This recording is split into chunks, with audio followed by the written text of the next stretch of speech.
Hello friends and welcome to YouTube channel on Engineering Mathematics by Dr. Navneet. Friends, in this video lecture we are learning the second case for finding the Fourier series expansion where the value of interval is minus pi to plus pi. Whenever the value of interval is minus pi to plus pi, then use this as the definition of Fourier series where f of x is equal to a naught by 2 plus summation a n cos of nx, n is from 1 to infinity, plus summation bn sine of nx, n is from 1 to infinity. So this is the definition of Fourier series for the interval minus pi to plus pi. Now friends, to find out the Fourier series expansion means find out the Fourier coefficient a naught, a n and bn. So for finding these three Fourier coefficient, so results are given here. So where the value of a naught is 1 upon pi integration minus pi to plus pi f of x dx, then a n is defined as 1 upon pi integration minus pi to plus pi f of x cos of nx dx, and that of bn is given as 1 upon pi integration minus pi to plus pi f of x sine of nx dx. So friends, already we have discussed about the case number 1. So difference between case number and case number 2 is that in case number 1 we discussed the interval 0 to 2 pi. Now here length of interval is minus pi to plus pi. So now in this for this interval we get here limit as 0 to 2 pi, 0 to 2 pi everywhere. Now whenever interval is from minus pi to plus pi, now change the value of lower and upper limit as minus pi to plus pi. That means lower limit is minus pi, upper limit is plus pi. Otherwise result and concept for solving example based on this case number 2 and case number 1 are same. Now friends, to understand this concept case number 2, so these are the basic results which are required to solve the example. Now friends, to understand this second case for finding the Fourier series, let's take the first simple example. So for example, function f of x is minus pi when the value of x is between minus pi to, suppose this is minus pi is less than x less than 0, and suppose this value is x when value of x is in between 0 and pi. So friends, whenever we are solving any example based on the Fourier series expansion, first check the value of interval. So here the value of interval is minus pi to 0 and 0 to pi. That means total length of this interval is minus pi to plus pi. Whenever length of interval is minus pi to plus pi, then use this result to find out the Fourier series expansion. So first write down the definition of Fourier series expansion as f of x is equal to a naught by 2 plus summation a n cos of nx plus summation b n sine of nx, and let's call this as equation number 1. So after defining this as the definition of Fourier series for this interval, next step is to find out these three coefficient. Let's try to find out the first coefficient. So where the value of first coefficient is a naught, which is 1 upon pi integration minus pi to plus pi, then this is f of x dx. But friends, observe that given example is splitted into the two parts. So let's split this into the two parts. So we get this as 1 upon pi, then this is minus pi to 0. So this is minus pi to 0. That's why this is minus pi to 0. Then value of function f of x is minus pi into dx plus second integration, its limit is 0 to pi, then value of f of x is x into dx. So this is the substitution for the value of f of x after splitting this into the two parts. Now we can write this as 1 upon pi as it is. Then for the first integration, we know that this minus pi is constant, so take outside the integration. So then we get here as 1. So integration of 1 is x, limit is minus pi to 0.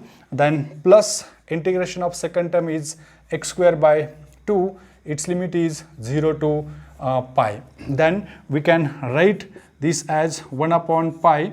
Then friends, put the value of upper limit and put the value of lower limit. Whenever we put the value of upper limit, write down circular bracket. So x is equal to 0 minus, this is minus pi. This is upper limit and lower limit, plus second term, this is pi square upon 2 minus, if x is equal to 0, this term is 0. So this is upper limit and this is the value of lower limit, then this bracket will get over. Now friends, to avoid the confusion between the sign and product of two term, use rectangle, this curly bracket to split the given equation into the two parts. So this curly bracket is useful for splitting equation into the two parts. Now friends, for finding the integration of such type of term, we use the rectangular bracket, and for putting the value of upper limit and lower limit, we use circular bracket, so that confusion between sign and product term will get covered. So now just simplify this. We get this as 1 upon pi, then we get this as minus pi into, this is minus minus plus, we can write this as minus pi square, then this is plus, this is pi square upon 2. If we try to simplify this, then we get this as 1 upon pi, 2 is common, so we get this as minus 2 square plus pi square, we get this as 1 upon pi, then this is minus pi square upon 2, so we reach to this answer as minus pi upon 2. So friends, this is the value of first coefficient a0. So now let's find out the second coefficient. Friends, we got the value of first coefficient which is a0, which is minus pi by 2. So we will write here value separately because for the further substitution. Now let's find out the second coefficient. Value of second coefficient is an, and its formula according to this result is 1 upon pi, then integration minus pi to plus pi, then this is f of x cos of nx dx.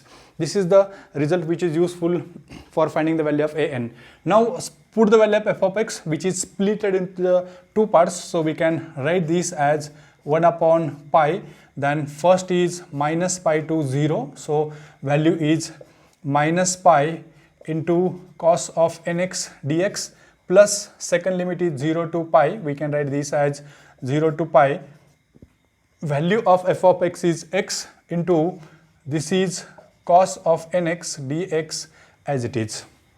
Now after putting this value, observe that here pi is constant, we can easily find out the integration, but this is the product of two terms, so we use general rule for integration by parts. I will write here rule.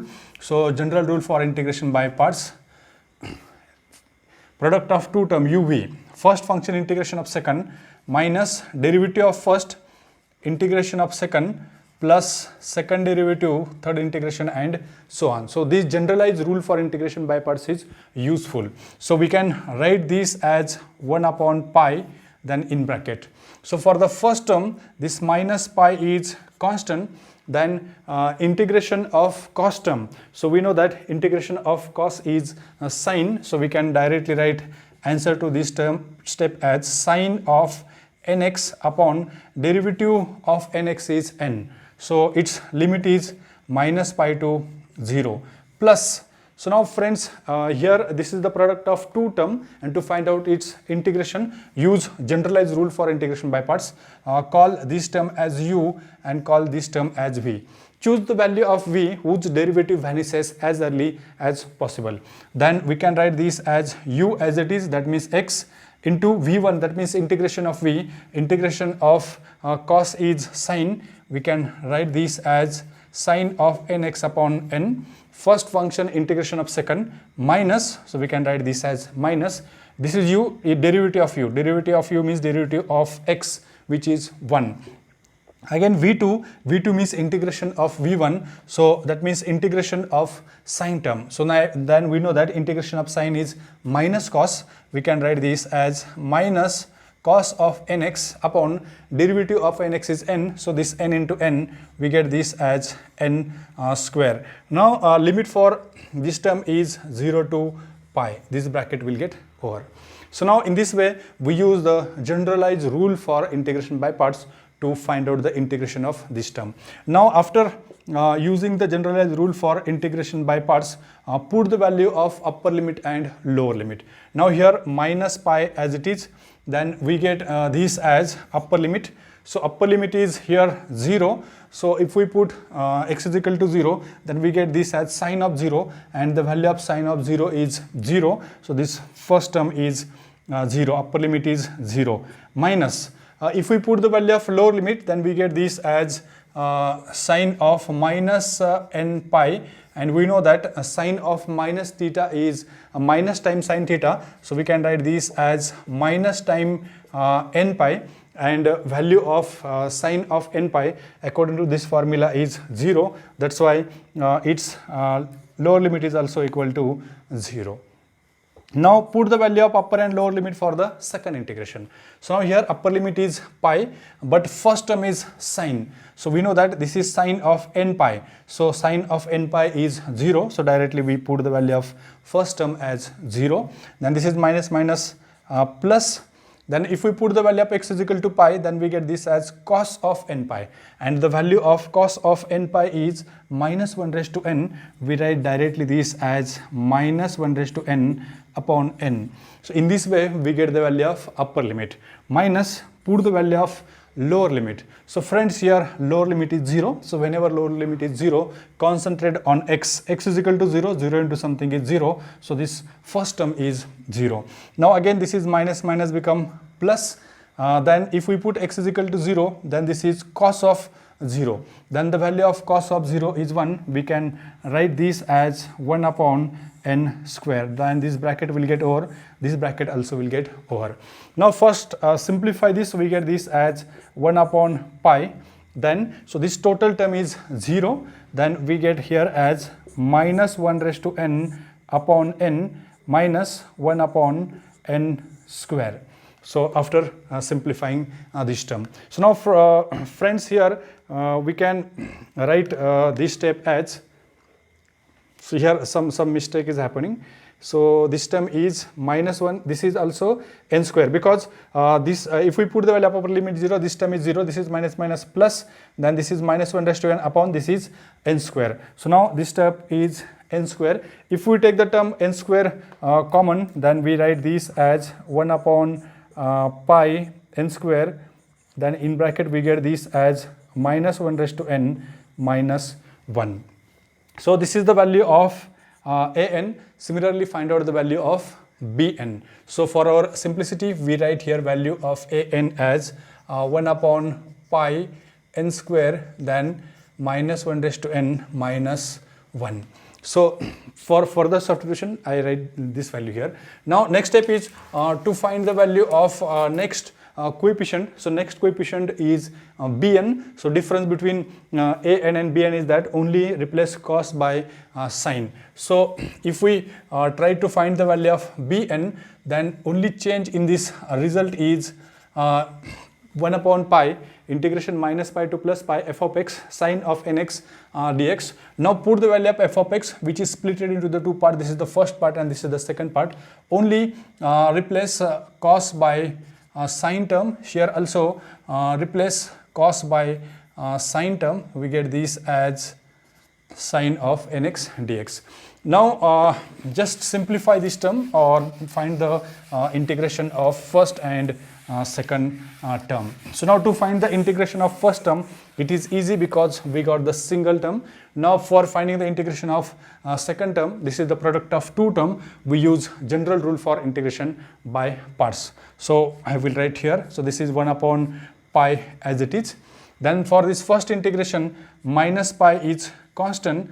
Then integration of sine term. Integration of sine is according to this formula is minus. So we can write this as minus cos of nx upon n. First term is constant, which is minus pi. Outside the integration, we take its limit as minus pi to 0 plus find out the integration of second term, but this is the product of two term. We use general rule for integration by parts.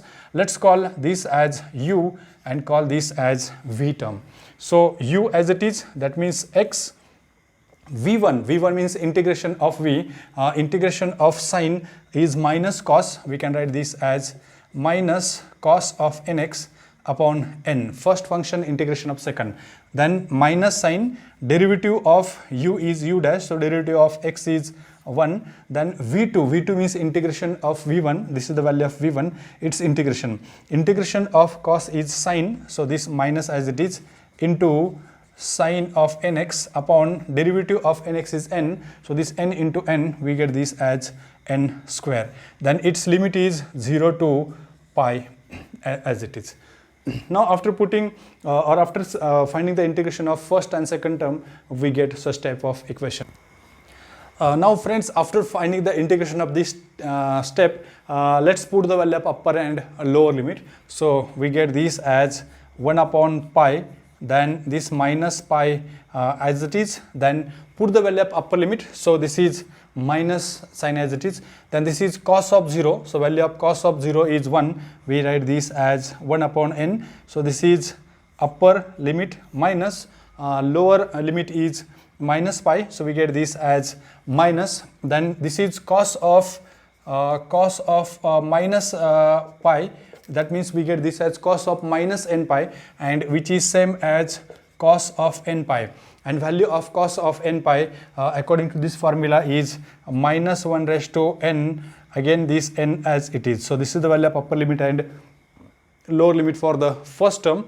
Now similarly put the value of upper and lower limit for the second term. So here this minus sign, upper limit is pi into cos of n pi is minus 1 raised to n upon n, this is upper limit, then minus become plus, but here sine term is there and sine of n pi is 0, so this term is 0, minus, put the value of lower limit, x is equal to 0, this term is 0, minus plus, but sine of 0 is 0, so this bracket will get over.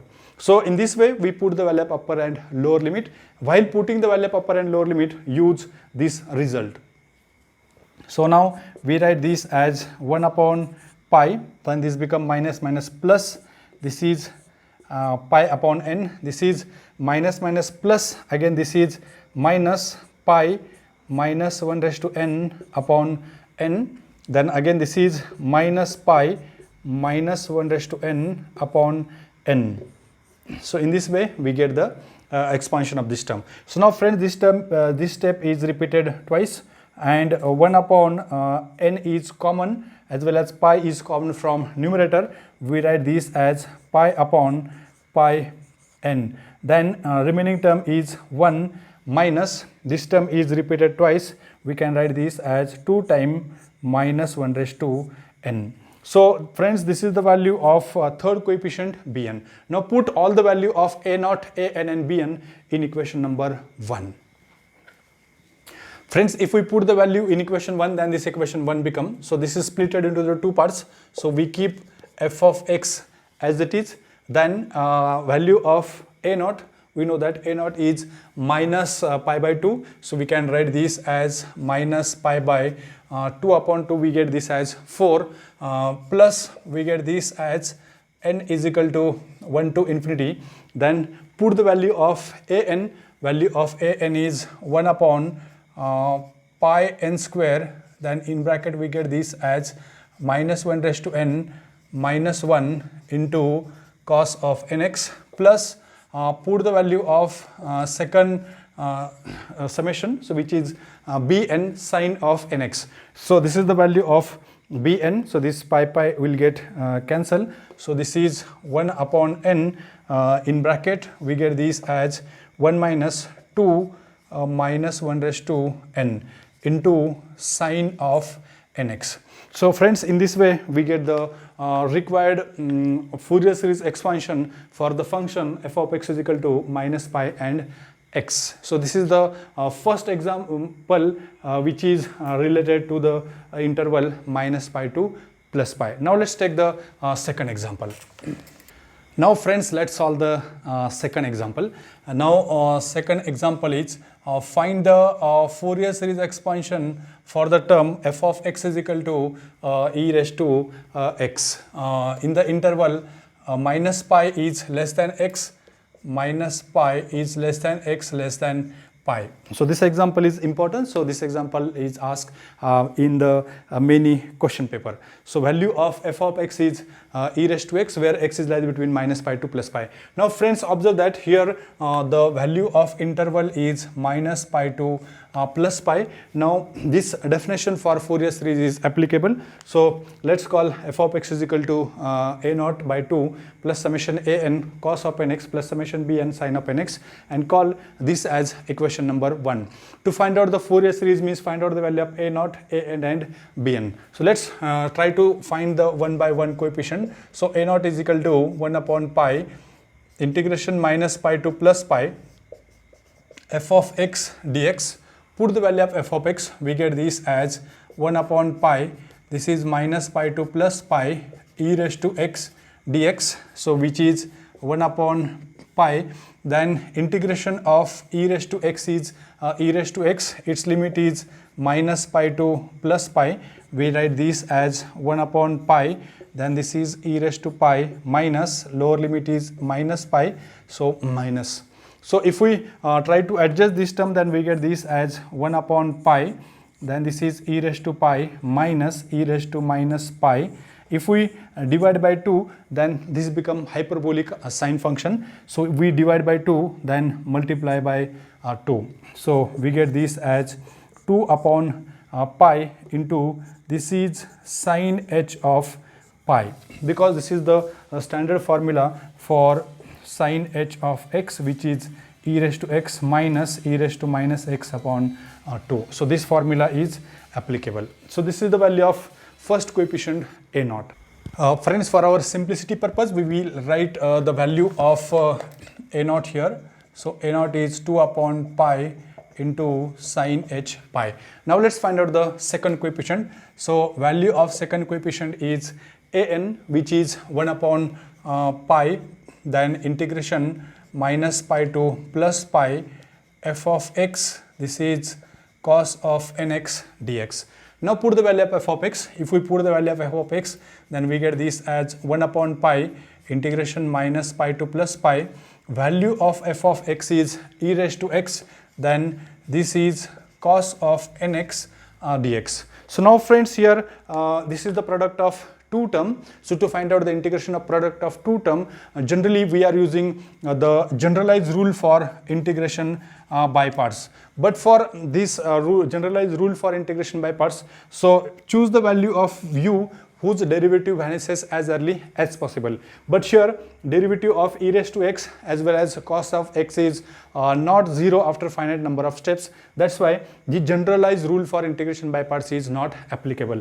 Whenever such type of situation appear, then use the rule. So integration of e raised to alpha x, then cos of beta x dx is equal to e raised to alpha x upon this is alpha square plus beta square, then in bracket we get this as alpha time cos of beta x plus beta time this is sine of beta x. This rule is applicable. When generalized rule fails, then use this rule for finding the integration of e raised to x into cos of x. Now friends, here observe that value of alpha is 1. So after comparing these two terms, we get the value of alpha as 1, and after comparing these two terms, we get the value of beta as n.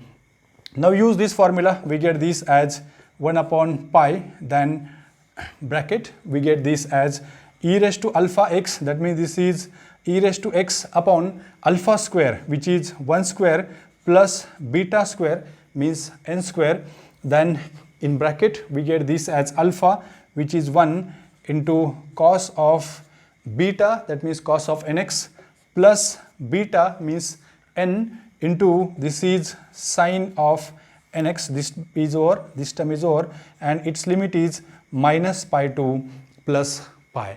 So this is very simple after applying this formula. Now after integration, friends, put the value of upper limit and lower limit. So whenever we put the value of upper limit, write down one circular bracket. Upper limit is pi, replace x by pi. We write this as e raised to pi upon 1 plus this is n square, then in bracket. So this is cos of n pi, and value of cos of n pi is minus 1 raised to n. So this is the value of cos of n pi, plus this is n into sine of n pi, and sine of n pi is 0, so this term is 0. So this is the value of upper limit, one bracket, minus again put the value of lower limit. Lower limit is minus pi. We get this as e raised to minus pi divided by 1 plus n square in bracket. So here we get this as cos of, so this term is cos of n into minus pi, but we know that cos of minus theta is equal to cos theta, so we can write this as cos of n pi, and the value of cos of n pi according to this formula is minus 1 raised to n. So this is straightforward. Now plus this is sine of n pi. We know that sine of this term is sine of n into minus pi. That means this is sine minus time sine of n pi, and value of sine of n pi is 0. So we can write this as 0. So this term is 0. So this bracket is over, lower limit bracket is over, and this bracket is also over. Now just simplify this. We get this as 1 upon pi, then in bracket we get this as e raised to pi upon 1 plus n square in bracket minus 1 raised to n, then minus e raised to minus pi upon this is 1 plus n square minus 1 raised to n. So this is the expansion of this term. Now friends, observe that it is always possible for us to take the term minus 1 raised to n common from numerator, and from denominator we can easily take the term 1 plus n square common. So then remaining term is e raised to pi minus e raised to minus pi. So now we get here exponential function, but we know that e raised to x minus e raised to minus x upon 2 is equal to sine hx. So this formula is applicable. So now to get this sine hyperbolic function here, so we divide by 2 and we multiply by 2. So after multiplying and divided by 2, we get this as 2, then minus 1 raised to n upon pi 1 plus n square into, this is the value of sine h pi. This is the reason. So in this way we get the value of second coefficient an. So for our further substitution, I will write the value of an here, which is 2, then minus 1 raised to n upon pi 1 plus n square into sine h pi. Now friends, this is the value of first coefficient, second coefficient an. Similarly, find out the value of third coefficient, which is bn. Let's try for the third coefficient. These examples are simple, only it is expected from a student to do the calculation in a systematic manner. Now let's find out the value of bn. So friends, difference between an and bn is that only replace cos by sine. So formula is 1 upon pi integration minus pi to plus pi f of x, then this term is sine of nx dx. Put the value of f of x as e raised to x, then we get this as sine of nx dx. Again friends, it is not possible here to use generalized rule for integration by parts, because for generalized rule for integration by parts, choose one value u in such a way that whose derivative vanishes as early as possible. But here derivative of e raised to x as well as sine of nx is not 0 after finite number of steps. That's why generalized rule for integration by parts fail. Whenever such situation happen, then use the rule integration e raised to alpha x, then sine of beta x dx is equal to e raised to alpha x upon alpha square plus beta square in bracket, this is alpha time sine of beta x minus this is beta time cos of beta x. So this is the result which is useful for finding the integration of exponential and trigonometric term, where trigonometric term is sine. So now use this concept. If we compare given example with this formula, then here the value of alpha is 1 after comparing. Then if we compare sine term, then the value of beta is n. Now use this formula, we get this as 1 upon pi, then in bracket, or we may write this as rectangular bracket. This is e raised to alpha x, that means this is e raised to x upon alpha square 1 square plus beta square, that means n square. Then in bracket we get this as alpha, that means 1 into sine of beta, that means nx, minus beta means n, into this is cos of beta x, that means nx. Its limit is minus pi to plus pi. Now this is the integration of this example. Now next step is to put the value of upper limit and lower limit. We are putting upper limit, that's why one circular bracket. Upper limit is pi, we write this as e raised to pi upon 1 plus n square. Then so here this is sine of n pi, and sine of n pi is 0, so we can directly write this term as 0. Then this is minus n, then we get this as cos of n pi, and cos of n pi is minus 1 raised to n, we write this as minus 1 raised to n. So then this is the value of upper limit, one bracket, minus, put the value of lower limit is minus pi, we get this as e raised to minus pi upon 1 plus n square in bracket. So this is cos of, so we can write this as sine of n into minus pi, which is minus time sine of n pi, but we know that sine of n pi is 0, so we get this as 0 minus n, into next step is cos of n into minus pi, so which is same as cos of n pi, because of cos of minus theta is equal to cos theta. Now this term is cos of n pi, and value of cos of n pi is minus 1 raised to n, we write this as minus 1 raised to n. This is over, this lower limit is over, and this bracket is also over.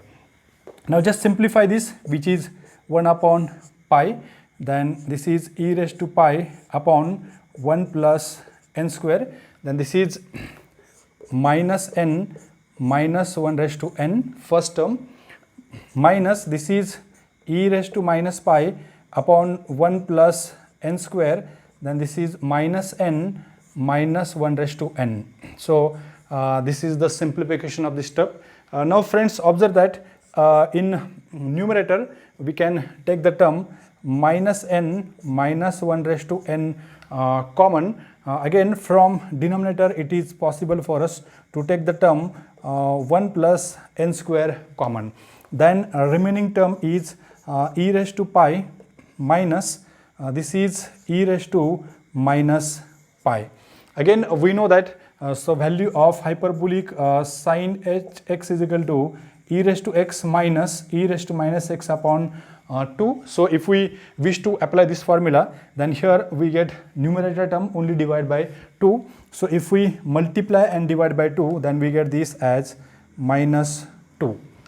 Then we get this answer as 2n, so this minus sign as it is, minus 2n, then minus 1 raised to n upon pi 1 plus n square, this term as it is. Then according to this formula we can write this as sin h of pi. So in this way we get the value of third coefficient bn. So now according to our theory part, so we get here the value of a naught, an, and bn. Put all these value in equation number 1. So after putting this value in equation 1, we get the expansion of given Fourier series term.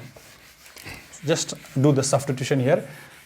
So substitution is, so f of x, so here the value of f of x is e raised to x, so we can write this as e raised to x is equal to, this is a naught by 2, so we can write value of a naught as this is 2 upon pi, then we can write this as 2 upon pi into sine h of pi divided by 2. So then next is plus summation n is equal to 1 to infinity. Then this is an, value of an is 2 minus 1 raised to n upon pi 1 plus n square into sine h pi. Again, this cos of nx as it is, we get this as cos of nx, plus we can write this as summation n is equal to 1 to infinity. Then put the value of bn. So here the value of bn is given, which is minus 2n minus 1 raised to n upon pi 1 plus n square into this is sine h of pi. Again, this sine of nx is remaining, so we can write this as sine of nx. So friends, in this way we can easily find out the value of Fourier series expansion for the interval minus pi to plus pi. So this is the second example, so which is important, which is asked in the mini examination. So now friends, we cover two examples which are based on this interval minus pi to plus pi. So we will take one more lecture based on this case number 2, and after that video lecture I will provide you some example for your practice purpose. Now we stop here. So thanks for watching this video lecture. So please watch the next video lecture, which is based on again case number 2, where we are solving more number of examples. Now we stop here. Thanks to one and all. Thank you.